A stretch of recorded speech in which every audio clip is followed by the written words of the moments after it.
¿Qué tal, amigos de Urbe Televisión? Sean todos bienvenidos a esta nueva edición de En Directo Estelar, la tercera, relacionada con este tema tan polémico como el Código Da Vinci, escrito por Dan Brown, que ha causado tanto revuelo a nivel mundial, sobre todo porque dentro de los temas tocados en el mismo, pareciera ser que se develan una serie de secretos que de una u otra manera pudieran atacar o tener alguna repercusión en torno a la Iglesia Católica. En esta oportunidad nos vuelve a acompañar Raúl Velázquez, quien estuvo con nosotros en la edición pasada con el profesor Goyo. Él es especialista en cristología y quisiera comenzar esta edición acerca, también profesor Raúl, acerca de qué manera se puede unir a través de la fe, del amor, de la conciencia. En primer lugar vamos a considerar que la iglesia sin Cristo no existe. La Biblia ha establecido de que el amor es Dios y que Dios es amor. Y ella ha establecido algunos patrones de conducta que definen qué es lo que es el amor, cómo debe manifestarse. La iglesia de nuestro Señor Jesucristo vive del amor de Dios. Juan 3:16 dice, porque de tal manera amó Dios al mundo que dio a su Hijo unigénito para que todo aquel que en Él crea no se pierda, sino tenga vida eterna. La iglesia es Cristo. Cristo es la iglesia. Cristo es amor.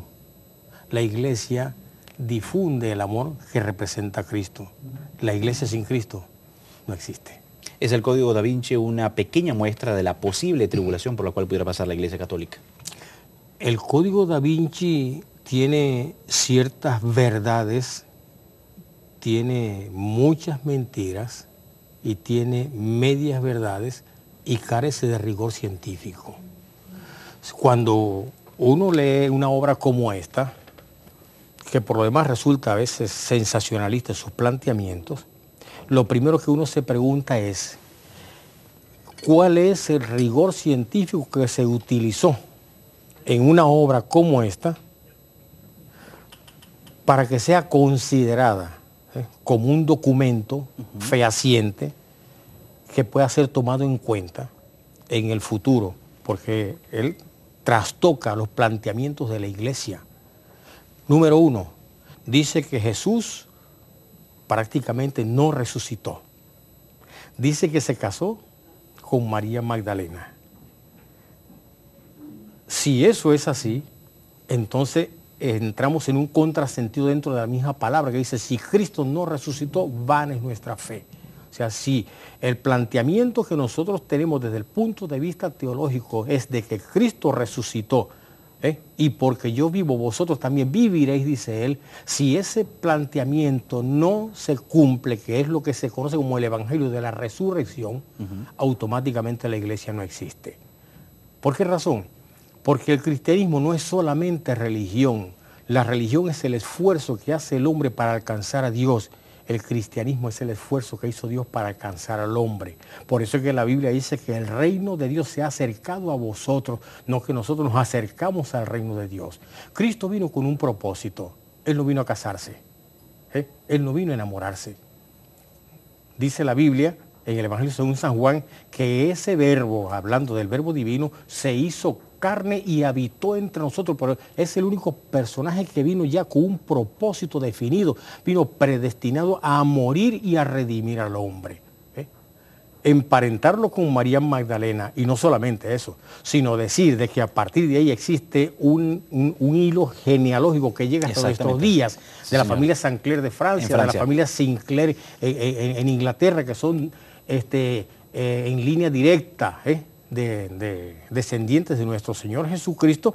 Entonces, ¿cuál es el objetivo de que Dios enviara a su Hijo a morir por nosotros? Otro de los planteamientos que yo me hago es el siguiente. Cualquiera que haya visto la película de Mel Gibson saben que ese hombre lo mataron 6 veces.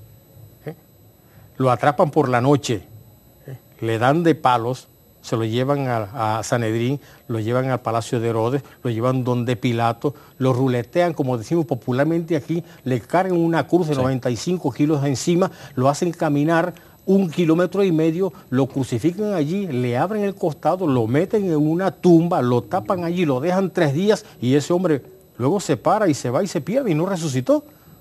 ¿A quién le interesaba que ese cuerpo se encontrara? A los pretores romanos, a los mismos fariseos y saduceos. Y cuando el apóstol Pedro viene y predica y dice, a ese mismo Jesús al que vosotros crucificasteis, Dios lo levantó de los muertos, ninguno dijo nada. Todos se quedaron callados.